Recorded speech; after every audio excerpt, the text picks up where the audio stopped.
TikToks are kind of just her living.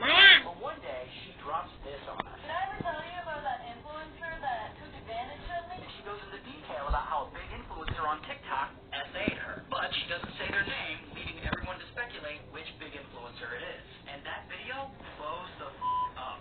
23 million views. Then this other TikToker sees the video, and she knows who this big influencer is. And she stitches it telling her own story. I also have that similar experience with that same influencer. Then this third TikToker, she sees Veep's video, and she also has a story of being essayed by the same big influencer. And she tells her story, but she adds this. So the creator did not specify my name, but I am going to. So who is this big influencer? It's this woman, Salem. So this TikToker...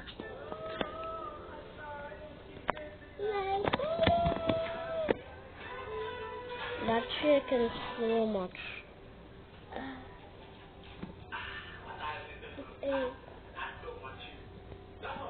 But somebody turn it on the fast speed.